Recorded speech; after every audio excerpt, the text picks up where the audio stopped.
各位朋友大家好啊，今天这个充电器的评测拆解也是应网友的要求做的。这个是深圳瑞源实业公司推出的一款33瓦的氮化镓双口充电器。这个瑞源实业是一个充电器的代工企业，帮很多知名的品牌做过充电器，咱们这里就不一一的列出来了。这一款充电器咱们拿到的是一个公包的一个包装，没有品牌，只有一些认证和规格信息，还有制造商信息。这个充电器究竟怎么样？咱们话不多说，开箱评测，打开看一下。整个盒子就是一个牛皮纸包装，我们把它打开。内部一个塑料的衬垫，盒子里面没有什么了。我们拿出这一个充电器，我拿到的是一个黑色的33瓦的，咱们撕掉这外面这一层塑料纸。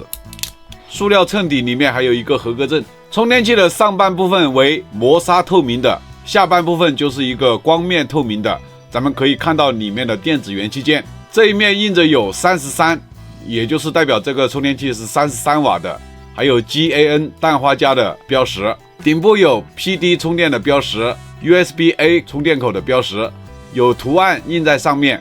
内部的舌片就是橙色的。充电器还是跟主包装一样，它是没有品牌的，它只有一个名称 GAN 快充充电器型号，然后是输入100至240伏的全球电压。输出的话 A 口最高支持20伏 1.5 安，也就是30瓦。Type C 口最高支持20伏 1.5 安，也是30瓦。这里有执行标准，然后各种各样的安全认证的 logo、制造商信息。充电器的插头我们用磁铁吸一下，它是不吸磁的铜质材料。充电器的这一边宽度是33毫米，这一边也是33毫米。充电器的高度是37毫米。充电器连包装盒63克，它的净重是46克。外观部分看完了，我们就进入测试环节。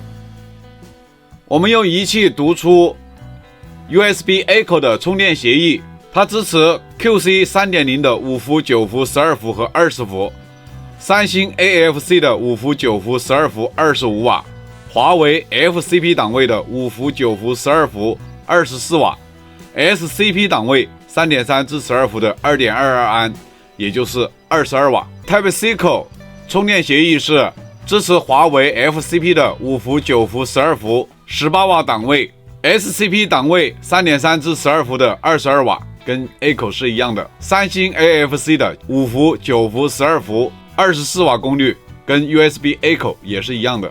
QC 3.0 的5伏、9伏、12伏、3.6 至20伏， PD 3.0 30瓦， PPS 的 3.3 至11伏的3安，也就是最高33瓦。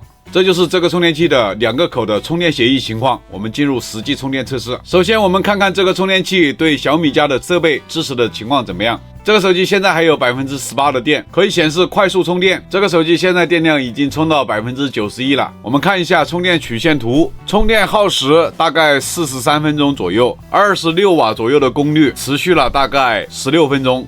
然后降了一会儿功率，24瓦的功率大概充了几分钟时间，功率又涨到26瓦左右的功率，充到 80%， 它就开始呈坡形下降，一直充到 90%， 就降为5伏的基础功率。充小米手机它的功率还是挺足的，大家看曲线图能看出来的。然后它的温度就是最高温度 46.5 度，我们室内的温度今天大概在14度左右。vivo 系列手机还是显示正在充电，实际功率9伏1安左右，11瓦的功率，我们就不测了，直接 pass。华为荣耀系列，咱们就用这个荣耀 7T Pro 来测试充电，它现在的功率有20瓦左右，显示的是正在超级快充。这个手机现在电量已经充到 90%， 充电耗时1个小时。大家看一下这个充电曲线图，这个充电器充华为的手机支持的也还是可以啊。最高功率20瓦左右，持续了13分钟左右，然后降到15瓦的左右的功率，大概充了5分钟，然后继续降到11瓦左右的功率，充了10几分钟。90%过后，它才会降到5伏的基础功率再充电。温度的话，大家看一下温度曲线，最高温度40度。这个 Reno C 来测试，这个手机可以启动快速充电，实际功率的话大概在13瓦左右。这个手机充电充了接近50分钟时间，一直在12瓦左右的功率在充电，从没有电充到52%，耗时50分钟时间，充电速度不是很快啊。对 OPPO 手机支持也就这样，它的功率不高。它的最高温度的话也只有31.5度。苹果手机的充电测试，咱们还是用这个苹果13。现在这个手机是没电的状态。这个苹果13充电1小时25分钟，现在电量已经89%。大家看一下这个充电曲线，它也是符合苹果充电的规则。刚开始是逐渐的上升功率，9瓦的功率大概持续了10分钟。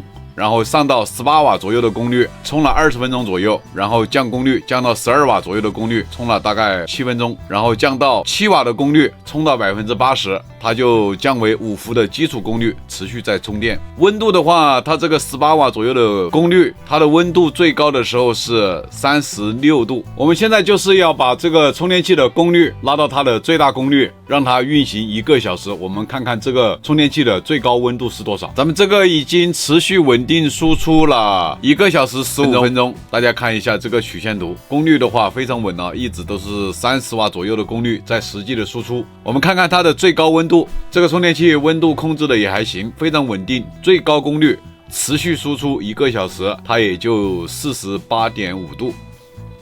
这个充电器的快充部分已经测试完了，我们现在就是来测试一下它的文波输出的情况，每个档位都要测试一下。这是这个充电器的5伏空载文波，大概就是50毫伏左右。5伏3 15瓦的功率，最高的时候80毫伏，最低的时候50毫伏。10伏的空载文波是，也就是40-50毫伏吧。10伏 2.25 安，22瓦的功率，大家看一下这个波形就是80毫伏。